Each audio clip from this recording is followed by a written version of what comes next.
Hey, what is going on, you guys? It is Gawa, and welcome back to yet another Magic the Gathering deck tech video. Today in this video, we're looking at the long-awaited, Bernard the Ginger Sculptor. This is a deck that I've been brewing, and I finally got the cards and received them in the mail today, so I'm super excited to go through this video. Before we get started, I want to say, if you're new around here and you enjoy the content, drop a like and subscribe. Tell me what your favorite part about this deck is and what you would change. And if you're new around here, be sure to check the link in the bio, the Discord link. We're always on there shooting shit, having a good time. But yeah, so Bernard is a 3/3 4-drop. He is each golem you control that's a food or a golem gets +2/+2 and has trample. Whenever a non-token creature you control dies, you may exile it. If you do create a token that's a copy of creatures, except it's the 1/1 food golem artifact creature token, in addition to its other types, and it has tap 2, sacrifice this, you gain 3 life. Very fun deck. You might be asking yourself, Gawa, bro, why do you have another token deck? Listen, it's different. But yeah, let's hop into the video, hop into it. So to start off, we start off with 2 basic planes. We start off with 2 basic islands, 2 basic forests. Now with the more utility lands, we have a Alchemist Refuge. We have a Reflecting Pool. We have an Arid Mesa. We have an Ottawara Soaring City. Adakar Wastes. Wooded Foothills. Sea of Clouds. Verdant Catacombs. Breeding Pool. Yavimaya Coast. Hollowed Fountain. Exotic Orchard, Scalding Tarn, Polluted Delta, Windswept Heath, Yavimaya Cradle of Growth, Minus Tirath, however the fuck you say that, Ijorn, Seat of the Empire, Bountiful Promenade, Brushland, Temple Garden, Rejuvenating Springs, Command Tower, and Misty Rainforest. So there is in total 30 lands in this deck. I find it runs really well with 30 lands just because the amount of dorks and stuff that we do have within it equals out to probably around 30, maybe 35 plus. But yeah, so let's hop into the actual, meat of this deck, as we should say. So we'll start off with the artifacts. So we have a Phyrexian Altar, so you sacrifice a creature, add 1 mana of any color. It really just helps with the whole Bernard being able to sacrifice them to make a token copy of it. So that's kind of just what that is. It's just a sack outlet. We have Arcane Signet, add 1 mana of any color to your, in your commander's identity. We have a Mana Crypt, classic. We have a Birthing Pod, is where you can pay with a life and 3 colorless. And you sacrifice a creature, search your library for a creature card, incur a mana cost equal to 1 plus the sacrifice creature. Put that card into the battlefield and shuffle. So it's cool because you could just search for a card as well as get the sacrifice trigger from Bernard. So, some little cheese stuff. Ashnod's Altar, again, is just another little sack outlet. I'll make sure to just, keep the cards so you can take a look at them. And we have a Soul Ring. So, yeah, that's it for the artifacts within the deck. I'll have the full deck list in the link below anyways. So, yeah. To start off, we have the Ones Planeswalker in this deck. We have Oko, just very cheese. I mean, he helps with the deck that you're able to create food tokens, but I mean, just that... just the second ability, the +1, where it just turns them into elks. They become 3/3 elks, lose all abilities. It's just stupid. Let's see here. I'm just trying to get through all of this first. All right. Next, we have enchantments. Enchantments are a big part of this deck. So we have Doubling Season. So if you create 1 or more tokens under your control, it creates twice that many. And effect would put 1 or more +1/+1 counters on a permanent you control. It puts twice that many. Parallel Lives is just an effect that creates more tokens as well. We have Mystic Remora, the turn 1 card draw. Primal Vigor. I mean, this one is it's alright because I'm pretty sure it's a world effect. So, I mean, if you're creating tokens and doubling tokens, you're going to get someone who has doubling tokens too, like Krenko or something. Maybe not the best option, but, We have the beautiful Animeristic Study. We pulled this on channel. Still one of my best pulls to the day. Really excited to have that one. We have Concordant Crossroads. This one's just really good. Again, it's an enchant world effect, but I mean, it's really good in general just for being able to pretty much give everything haste. So, I mean, something comes in that's big, you just swing right away. We have Cathader's Crusade. You know, just another, whenever a creature enters a battlefield under your control, put a +1/+1 counter on each creature you control. Another really, really good one. We have Anointed Precision. If an effect would create one or more tokens under your control, it creates twice that many of those tokens instead. So it's another just little token outlet thing, which is really good. And we have the classic food chain. Exile a creature you control at X mana of one color, where X is plus the exiled creature's converted mana cost. Spend this mana only to cast creature spells. So that's just another thing with Bernard there. You can just sacrifice like a big creature, get 1 mana of the simple color, and then just, like, you know, spend it there.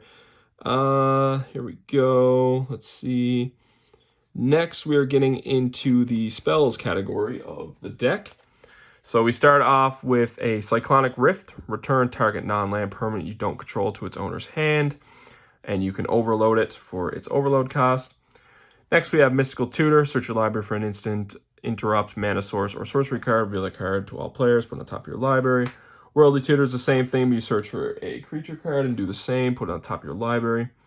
Natural Order is a good one too. It's another little sacrifice outlet. Sacrifice a green creature, search your library for a green creature card, and put it into play as though it was just played. Shuffle your library. So basically it comes in like Summoning Sickness, like it was just played. We got Swords Plowshare, just another little spell, like target remover.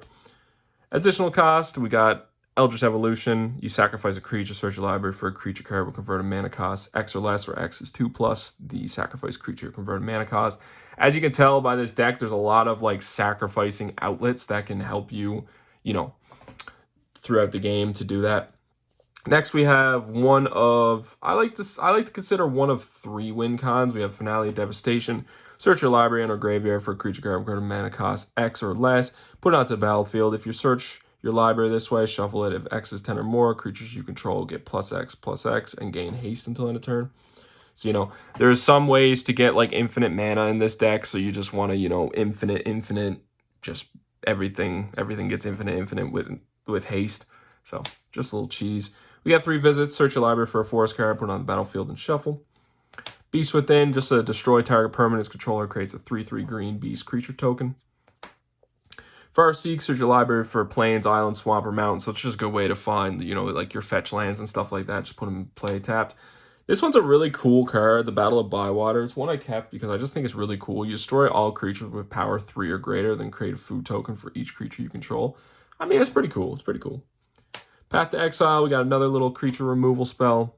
And then they could search your library for a basic land card. Nature's Lore, you search your library for a forest card. So again, just states, doesn't state basic lands. So basic forest, so you can just search for, you know, your overgrown tomb, stuff like that. We have Akroma's Will.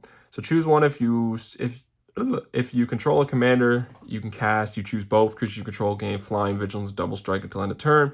Creatures you control gain life and indestructible protection. So again, like what you would do there is kind of like just like, you know, hold on now. Like play Finale Devastation and then just like twin it with Akroma's Will.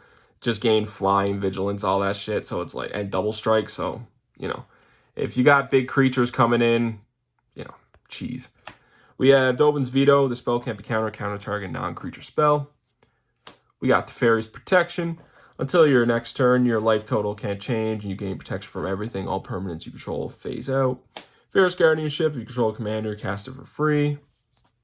We got Neoform. It's another one of those additional cost. You sacrifice a creature, search your library for a creature card, convert a mana cost equal to 1 plus the sacrifice creature, and you put a +1/+1 counter on it when it comes into play. Next, we have a Flusterstorm, counter target instant or sorcery spell unless its controller pays 1. And the good thing about the Flusterstorm is it has Storm on it, so, you know. We got Enlightened Tutor. Search your library for an artifact enchantment card, so, you know, good way to search up, you know, your doubling seasons, stuff like that. Next, we have Mystic Reflection. Choose target non-land creature. The next time one or more creatures or planeswalkers enter the battlefield this turn, they enter as copy of the chosen creature. I will show you why this card gets pretty insane. I'm just going to put that there for a second. And Generous Gift, destroy target permanent. Its controller creates a 3/3 elephant token. I am just going to grab the card here that goes with Mystic Reflection real quick and just do that off the top. Oh, shit. There's a Marsh Flats also in here. I just mixed that up into the list there. Let me find this real quick. Okay, so basically the combo piece with Mystic Reflection would be Avenger of Zendikar. So how this works and how I've understood it, you would, so like on the stack, you'd play Avenger of Zendikar. On the stack of Avenger of Zendikar being casted, you would play Mystic Reflection, which would copy Avenger of Zendikar. So instead of then putting, instead of your lands becoming the plants, the lands would become Avenger of Zendikar. So just say you have 5 lands, you copy Avenger of Zendikar 5 times, you know, you have the 20 lands. Or sorry, 25 lands. So yeah, so you just basically cast Avenger of Zendikar on the stack, Mystic Reflection targeting Avenger of Zendikar, and then basically your all your lands that you would have out would become copies of Avenger of Zendikar. Avenger of Zendikar would enter the battlefield. It would do that. So as well with doing that, so that's already cheese enough as it is, but then you could also sacrifice Avenger of Zendikar to Bernard Ginger Sculptor. So you could just do like, I don't know, for example, sacrifice Avenger of Zendikar to Food Chain. Food Chain then triggers, giving you all that mana of the one color, and then you, as well, Bernard triggers, sacrificing him, then you can pick up, you know, your crazy amount, and then you Avenger would re-enter the battlefield, creating, just say you had like, and again, 5 lands, you'd create 5 more plants. So you just walk away with like 25 or 30 plants. And that's not including if you have obviously doubling season and stuff, which would then just get insane because it'd be like 60 plants. So yeah. So Eternal Scourge is also another combo piece that goes on in this deck. With Bernard, you can, you know, because it exiles it and you can keep playing it. So you would have infinite copies of Eternal Scourge. So you would just keep sacrificing it. You would just play it, copy the copy token. You'd sacrifice the copy token. Same jazz. Boom, boom, boom. We have a, I'll just pick up this stack. Actually, it'd probably be easier. We have a Lamwar Elves. Add green to your mana pool. Oran Frostfang. Attacking creatures you control have Death Touch. He's just kind of a win con in his own. Like, Oran Frostfang is just a cheese card to have. Next, we have a Grand Abolisher, but just a bit more expensive. During your turn, your opponents can't cast spells or activate abilities of artifacts, creatures, enchantments.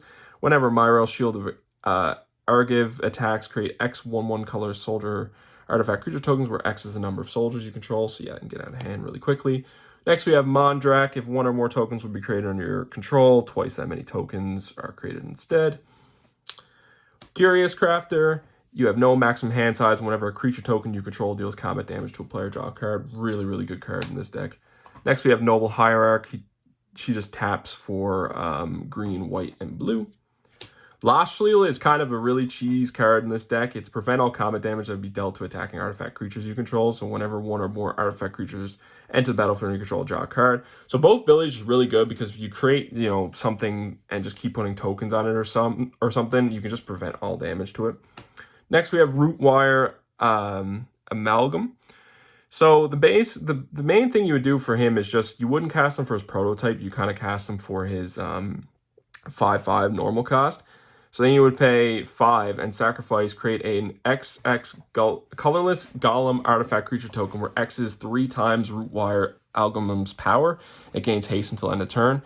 So, you know, you just sacrifice that and just, you know, like make a 20/20 or whatever it is, something like that.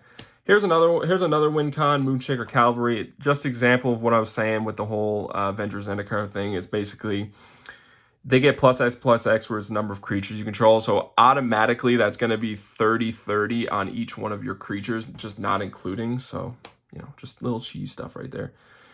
Gingerbrute also could get crazy if you hit Moonshaker Cavalry. So you just basically just tap it and can't be blocked this turn except by creatures with haste. So it could be just a 1-hit KO with Gingerbrute, and people tend to get really annoyed with that because it's just like, oh, the 1-drop Gingerbrute 1/1 turns into like a 40/40 and just, you know, 1 taps them.